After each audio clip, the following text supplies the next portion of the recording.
श्री गुरुदेव दत्त. श्री स्वामी समर्थ.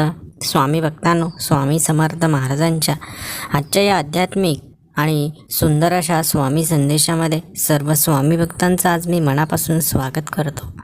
स्वामी भक्तांनो, हा संदेश तुमच्या जीवनामध्ये महत्त्वाचा ठरणार आहे. हा संदेश ऐकल्यानंतर तुम्हाला आध्यात्मिक आणि सकारात्मक ऊर्जा प्राप्त होणार आहे. जीवनात सुरू असलेल्या समस्यांना सामोरं जाण्यासाठी ऊर्जा मिळणार आहे. म्हणून हा संदेश मन लावून शेवटपर्यंत नक्कीच ऐका. आणि जे भक्त आपल्या या चॅनलवर नवीन असतील त्यांनी आपल्या या भक्तिमय चॅनलला नक्की सबस्क्राईब करा. स्वामी भक्तांनो, आपण या कलियुगात जीवन जगत आहोत. या कलियुगात जीवन जगणं म्हणजे खूप जिगरीचं काम आहे, म्हणजे खूप अवघड काम आहे. कारण या कलियुगातील जीवनामध्ये अनन्यसाधारण समस्या माणसाला सोसाव्या लागतात. कधी माणसाला यश मिळत नाही, कधी माणसाला दुःख सोडत नाही, कधी माणसाला कधी चांगले दिवस येतील का नाही याचीसुद्धा शंका येत असते. म्हणून आजच्या या वेगवान आणि सतत बदलणाऱ्या जगात माणूस बाहेरच्या यशाच्या मागे इतका धावत आहे की तो स्वतःच्या अंतर्मनाशी जोडणं विसरतो. आजकाल माणसाला खूप सारा पैसा, नाव आणि यश मिळवायचं आहे. काही जणांनी हे सर्व काही मिळवलं आहे तरी त्यांना खूप एकटं वाटतं आहे. खूप शरीर थकल्यासारखं वाटत आहे आणि हे सर्व काही होत आहे आध्यात्मिक ज्ञानाच्या कमतरतेमुळे. स्वामी भक्तांनो, लक्षात ठेवा, माणसाने या जगामध्ये कितीही पैसा कमावला, माणूस कितीही मोठा झाला तरी त्याला जर शांतता मिळवायची असेल तर त्याला आध्यात्मिक मार्गच निवडावा लागेल. आपल्याला ही संधी मिळाली आहे अध्यात्मातून मोठं होण्याची, म्हणून आपण ही संधी सोडू नका. स्वामींची रोज भक्ती करत राहा आणि कमेंट्स बॉक्समध्ये स्वामी माझ्यावर लक्ष राहू द्या असं नक्कीच टाईप करा. आजचा माणूस सतत आपल्या मोबाईलमध्ये अडकलेला असतो. स्वतःसाठी तो थोडाही शांततेचा वेळ काढू शकत नाही. काही माणसं तर एवढे कामामध्ये व्यस्त असतात की त्यांना स्वामींचं स्मरण करणं देखील एक मोठं काम वाटतं. परंतु लक्षात ठेवा, जीवन सर्व काही आपल्याला देणारच आहे. आपण जीवन जगत आहोत याचा अर्थ असा नाही की मग आपण सर्व काही सोडून फक्त आध्यात्मिकतेकडे वळावं, तर असं अजिबात नाही. तुम्ही सर्व काही करा, जीवन आनंदाने जगा, परंतु थोडा वेळ आध्यात्मिक कार्यासाठी, भक्तीसाठी काढावा, अशीच सर्व भक्तांची इच्छा असते. आधुनिक जीवनात आपल्याला सगळं पटकन हवं असतं, यश, पैसा, नाव. पण या घाईमध्ये आपण प्रक्रियेचं महत्त्व विसरतो आणि जेव्हा गोष्टी आपल्या मनासारख्या होत नाहीत तेव्हा अस्वस्थता वाढते. म्हणून स्वामी समर्थ सांगतात की धीर ठेव, प्रत्येक गोष्ट योग्य वेळीच घडते. कारण संयम हीच ती गोष्ट आहे जी माणसाला मानसिकदृष्ट्या मजबूत बनवते. जेव्हा माणूस धीर धरायला शिकतो ना, तेव्हा माणसाच्या जीवनामधील अर्ध्या समस्या तर संपून जातात. कारण जेव्हा माणसाला याचं ज्ञान मिळतं की योग्य वेळ आल्यानंतर योग्य गोष्टी मिळणारच आहे, तेव्हा माणूस जास्त घाई करत नाही किंवा जास्त अपेक्षाही ठेवत नाही. योग्य वेळेची वाट पाहत असतो आणि आपलं कर्म माणूस करत असतो. त्यामुळे अर्ध्या समस्या या संपत असतात. खूप साऱ्या समस्या या आपण स्वतः आपल्या विचारातून तयार करत असतो. म्हणून विचार हे शुद्ध असले पाहिजे, विचार हे ज्ञानी असले पाहिजे. आज माणूस बाहेरून खूप व्यस्त असतो पण आतून दिशाही नसतो. कारण त्याच्याकडे वेळ कमी नाही पण स्पष्टता कमी असते. म्हणून रोज थोडा वेळ स्वतःच्या आयुष्याबद्दल विचार करणं, आपल्या कृतींचा अर्थ समजून घेणं आणि स्वामींचं स्मरण ठेवणं हीच खरी दिशा देणारी गोष्ट आहे.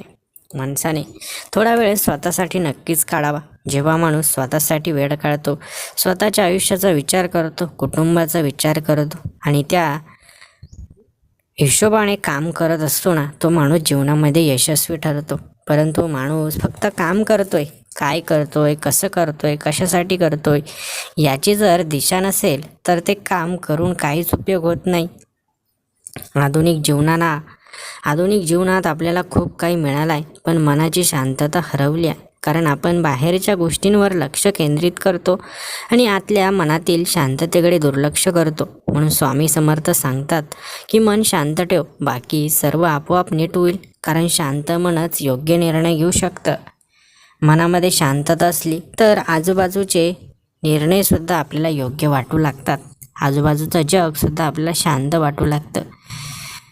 कारण जेव्हा माणसाचं मन शांत असतं तेव्हा माणसाला सर्व जग शांत वाटत असतं. म्हणून अगोदर मनापासून सुरुवात करायला हवी. मन जर शांत असेल तर सर्व काही नीट होत असतं. स्वामी भक्तांनो, लक्षात ठेवा, ज्या क्षणी आपल्याला परमेश्वराची कृपा प्राप्त होईल ना, त्यावेळेस आपल्या आयुष्यातील सर्व काही हळूहळू नक्कीच नीट होईल. जिथे आपलं कोणी नसतं तिथं आपले परमेश्वर असतात, हे लक्षात ठेवा. स्वामी भक्तांनो, आजकालच्या या आधुनिक जीवनामध्ये अनेक लोक आपली फसवणूक करू शकतात. आपल्याला योग्य मार्गावर न जाऊ देता चुकीच्या मार्गावर पाठवतील. परंतु लक्षात ठेवा, जे काही आपल्याला देणार आहे किंवा जे काही आपण घेणार आहोत तेच त्यांना पुन्हा मिळणार आहे. म्हणून तुम्ही जर चांगलं वागाल तर चांगल्या गोष्टी तुम्हाला मिळतील आणि जर तुम्ही वाईट वागाल तर तुम्हाला वाईटच गोष्टी मिळतील. म्हणून सर्व काही परमेश्वराच्या हातात आहे. परमेश्वर जसे कर्म असतील तसेच फळ देत असतो. खरी सेवा ती नसते जी लोकांना दिसते, तर खरी सेवा ती असते जी शांतपणे कोणत्याही अपेक्षेशिवाय केली जाते. कारण जिथे नाव, प्रसिद्धी किंवा मान्यतेची इच्छा नसते तिथंच स्वामींची कृपा सहजपणे वाहू लागते आणि तिथंच भक्तीचं खरं रूप प्रकट होतं. नम्रता ही कमजोरी नसते, ती एक अशी शक्ती असते जी माणसाला आतून मजबूत बनवते की त्याला स्वतःला सिद्ध करण्याची गरज उरत नाही. कारण त्याचं वागणं आणि त्याची शांतता स्वतःच त्याची ओळख बनते. भक्तीचा खरा अर्थ हा फक्त स्वामींचं नाव घेण्यात नाही तर स्वतःच्या अहंकाराला हळूहळू सोडण्यात आहे. कारण ज्या क्षणी मीपणा कमी होतो ना, त्या क्षणी स्वामी अधिक स्पष्टपणे जाणवायला लागतात. म्हणून अहंकार करू नका, मीपणा, गर्व मनामध्ये ठेवू नका. सर्व काही जीवनामध्ये स्वामींनी दिला याची जाणीव ठेवा. तू कोणाला मदत करतोस तेव्हा तू फक्त एक कृती करत नाहीस, तर तू तुझ्या अंतर्मनाला शुद्ध करत असतोस. कारण निस्वार्थ सेवा हीच ती गोष्ट आहे जी मनातील कठोरता वितळवते आणि माणसाला खऱ्या अर्थाने भक्त बनवते. स्वामींच्या मार्गावर चालणं म्हणजे फक्त प्रार्थना करणं नाही, तर प्रत्येक माणसात त्यांचं रूप पाहण्याची सवय लावणं आहे. कारण जिथे तू प्रत्येकामध्ये स्वामी पाहायला लागतोस तिथे राग, दोष आणि अहंकार हळूहळू संपायला लागतात. अनेक वेळा माणूस मोठ्या मोठ्या पूजा करतो पण मनात शांतता नसते. कारण भक्ती ही बाहेरच्या कृतींमध्ये नसते, ती अंतर्मनातील शुद्धतेत आणि भावनेतील प्रामाणिकपणामध्ये असते. तू जितका नम्र राहशील तितकं तुझं मन हलकं राहील. कारण नम्रता माणसाला कोणत्याही परिस्थितीत स्थिर ठेवते आणि त्याला योग्य निर्णय घेण्याची ताकदसुद्धा देते. सेवा करताना जर मनात मी काहीतरी मोठं करतो आहे हा विचार आला तर ती सेवा राहत नाही. कारण खरी सेवा ही अहंकाराशिवाय आणि अपेक्षेशिवायच पूर्ण होते. स्वामींची कृपा मिळवण्यासाठी मोठी गोष्ट करण्याची गरजच नसते, तर छोट्या छोट्या कृतींमध्ये प्रेम, नम्रता आणि प्रामाणिकपणा ठेवणं हीच खरी साधना असते. तू जितका इतरांना समजून घेण्याचा प्रयत्न करशील तितकंच तुझं मन शांत होत जाईल. कारण समजून घेणं हीच ती गोष्ट आहे जी नात्यांमध्ये आणि जीवनात संतुलन निर्माण करते. भक्ती म्हणजे स्वतःला श्रेष्ठ समजणं नाही, तर प्रत्येकामध्ये काहीतरी शिकण्यासारखं आहे ही भावना ठेवणं आहे. कारण जिथे शिकण्याची तयारी असते तिथंच खऱ्या अर्थाने प्रगती होते. स्वामींच्या मार्गावर चालताना तुला स्वतःला बदलायला लागेल. कारण भक्ती ही फक्त भावना नसून ती एक सतत चालणारी प्रक्रिया आहे जी तुला आतून घडवत राहते. तू जर प्रत्येक काम मनापासून आणि निस्वार्थपणे केलंस तर तुला वेगळं काही साधायची गरजच उरत नाही. कारण तुझ्या कृतीतूनच तुझी भक्ती दिसायला लागते. नम्रता आणि संयम या दोन गोष्टी जिथे असतात तिथे आयुष्य हळूहळू शांत आणि स्थिर बनायला लागतं. कारण या गुणांमुळे माणूस कोणत्याही परिस्थितीत संतुलित राहू शकतो. तू स्वतःला जितकं शांत ठेवशील तितकंच तुला स्वामींचं अस्तित्व जाणवायला लागल. कारण गोंधळलेल्या मनात काही स्पष्ट दिसत नाही. सेवा ही फक्त इतरांसाठी नसते, ती स्वतःसाठी असते. कारण सेवा करताना आपण आपल्या आतल्या कठोरतेला सोडतो आणि आपल्या मनाला हलकं करतो. स्वामींवर प्रेम करणं म्हणजे फक्त त्यांचं नाव घेणं नाही, तर त्यांच्या शिकवणीनुसार जगण्याचा प्रयत्न करणं आहे. कारण हाच खरा भक्तीचा मार्ग आहे.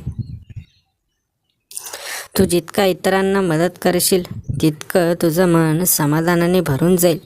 कारण निस्वार्थ कृती हीच खरी आनंद देणारी गोष्ट असते. भक्ती ही एका दिवसात तयार होत नाही, ती रोजच्या विचारांमधून, कृतींमधून आणि अनुभवांमधून हळूहळू तयार होते. एक गोष्ट लक्षात ठेवायची, जर तुझ्या मनात नम्रता असेल, तुझ्या कृतीत सेवा असेल आणि तुझ्या हृदयात स्वामींचं स्थान असेल, तर तू योग्य मार्गावर आहेस. कारण स्वामी नेहमी त्या व्यक्तीच्या जवळ असतात जी अहंकार सोडून प्रेमाने जगते. म्हणून जीवनामध्ये कधीच अहंकार करायचा नाही. अहंकार माणसाला नेहमी खाली खेचत असतो. अहंकार मनामध्ये ठेवून कोणीही मोठा होत नाही. म्हणून अहंकार अजिबात करू नका. जीवन जगायचं ते हसण्याने, जीवन जगायचं ते आनंदाने. जीवनावर जे काही कमवायचं आहे ते सर्व काही चांगल्या मार्गाने करायचं आहे. म्हणून स्वामी भक्तांनो, लक्षात ठेवा, जीवनाच्या प्रत्येक वळणावर आपल्याला स्वामींची कृपा लाभणार आहे. म्हणून स्वामी भक्तांनो, जे काही तुम्हाला हवं आहे ते तुम्हाला मिळेलच. फक्त तुम्ही स्वामींची सेवा करणं सोडू नका. आपण अनेकांना उपदेश देण्याचा प्रयत्न करत असतो, पण प्रत्येकजण आपल्या गोष्टीचा आदर मान ठेवेल असं नाही. काही लोकांना सवय असते की इतरांना नेहमी चांगलं सांगायचं, इतरांना नेहमी चांगल्या मार्गावर आणायचा प्रयत्न करायचा, इतरांचं वाईट होणार नाही याची काळजी घ्यायची. परंतु आपण जरी कितीही समोरच्याला चांगलं सांगण्याचा प्रयत्न करत असलो तरी समोरचा आपली थट्टा उडवत असतो, आपलं ऐकत नाही, आपल्याला नेहमी आपला अपमान करत असतो. तरी आपण वारंवार त्याला चांगल्या मार्गावर येण्याचा, चांगलं बोलण्याचा, चांगलं वागण्याचा संदेश देत असतो. परंतु समोरचा काही केल्याने आपलं ऐकत नाही. तेव्हा आपण माघार घ्यायची आणि त्याला हवं तसं त्याच्या मनाने करू द्यायचं. कारण आपण तर आपले प्रयत्न केले, आपण अनेक वेळा त्याला अडवण्याचा प्रयत्न केला, त्याला चांगला सल्ला देण्याचा प्रयत्न केला, परंतु आपण प्रत्येकाचं मन बदलू शकत नाही. परमेश्वर सर्व काही बघतो आहे. परमेश्वराने आपले प्रयत्न पाहिले आहे. परमेश्वर नक्कीच त्याला त्याच्या योग्य त्या दिशेने नेण्यासाठी प्रयत्न करतील आणि त्याला योग्य दिशेवर आणतील. आपण मात्र आपले प्रयत्न केले आहे. आता सर्व काही सर्वस्वी त्याची जबाबदारी आहे. समोरचं जर चांगला वागत नसेल, आपण त्याला चांगल्या मार्गावर आणण्याचा प्रयत्न तर केला आहे, याचं समाधान आपल्याला लाभेल. परंतु समोरच्याने तुमचं ऐकलं नाही म्हणून समोरच्याला देखील त्याचा एक ना एक दिवस खेद होणार आहे. म्हणून प्रत्येकाचे डोळे उघडतात, प्रत्येकाला जाणीव होते की आपण चुकीचं वागलो आहे. म्हणून जास्त विचार करायचा नाही किंवा स्वतःला त्रास करून घ्यायचा नाही. सर्व काही स्वामींवर सोपवून द्यायचं. स्वामी महाराज जे करतील ते सर्व काही भक्तांच्या भल्यासाठीच असतं. म्हणून स्वामी भक्तांनो, आपण समोरच्याला उपदेश करतो, मात्र जर समोरचा आपला ऐकत नसेल, आपली थट्टा करत असेल, तर तेथे आपण माघार घ्यायची. कारण आपण आपले प्रयत्न केलेले असतात. आता सर्वस्वी जबाबदारी समोरच्याची आहे. आपलं ऐकायचं की नाही ऐकायचं हे त्याच्या मनाचा प्रश्न आहे. त्यामुळे सर्व काही स्वामींवर सोपवा. आपले असे चांगले कर्म सुरू ठेवा. जो चांगलं वागेल त्याचं चांगलंच होईल आणि जो वाईट वागेल त्याचं वाईटच होईल. आपण नेहमी वडीलधाऱ्या माणसांचा, मोठ्या माणसांचा आदर करायला हवा, हे देखील लक्षात ठेवायचं. समोरचा आपल्यापेक्षा वयाने मोठा असेल तर त्याचा आदर करणं आपलं कर्तव्य आहे. म्हणून स्वामी भक्तांनो, निश्चितच जीवनामध्ये जे होणार आहे सर्व काही चांगलं होणार आहे. फक्त चांगले विचार ठेवा, वाईट विचार करू नका किंवा वाईट मार्गाने जाऊसुद्धा नका. स्वामी भक्तांनो, हा संदेश तुमच्या जीवनामध्ये नक्कीच काही ना काही सकारात्मक गोष्ट नक्की करेल. जेव्हा तुम्हाला एखाद्या प्रसंगामध्ये काही सुचणार नाही तेव्हा हा संदेश जर तुम्हाला आठवला तर या संदेशातून तुम्हाला काही ना काही बोध मिळालेला असेल आणि त्याचा उपयोग तुम्हाला तुमच्या जीवनामध्ये होईल. म्हणून स्वामींचे हे संदेश कधी व्हायला जात नाही. या संदेशांचा उपयोग कधी कुठे होईल सांगता येत नाही. म्हणून हा प्रत्येक शब्द कानावर पडणारा अमृतासारखा असतो. जे लोक आपल्याला चांगलं सांगतात ना, त्यांचं नेहमी ऐकून घ्यायला हवं. कारण लगेच नाही, परंतु योग्य वेळ आल्यानंतर त्या प्रत्येक गोष्टीचा उपयोग होत असतो. आणि स्वामी भक्तांनो, लक्षात ठेवा, या जगामध्ये कधी काय कोणत्या क्षणी होईल हे सांगता येत नाही. म्हणून जीवनामध्ये कधीच अहंकार आणि गर्व बाळगायचा नाही. सर्वांशी चांगलं राहायचं, चांगलं वागायचं, सर्वांशी आनंदाने जीवन जगायचं. हे जीवन परमेश्वराने दिलं आहे. या जीवनाला नावं ठेवू नका, तर हे जीवन आहे त्या परिस्थितीत आनंदाने जगा. वाईट दिवस संपतील आणि चांगले दिवस नक्कीच येतील. स्वामी भक्तांनो, हा सुंदर संदेश तुमच्या जीवनामध्ये नक्कीच तुम्हाला कुठे ना कुठे उपयोगी पडणार आहे. म्हणून या संदेशाला एक लाईक नक्की करा. आणि ज्या भक्तांनी अजूनही आपल्या या चॅनलला सबस्क्राईब केलेलं नसेल त्यांनी सबस्क्राईब नक्की करा. श्री गुरुदेव दत्त. श्री स्वामी समर्थ. धन्यवाद.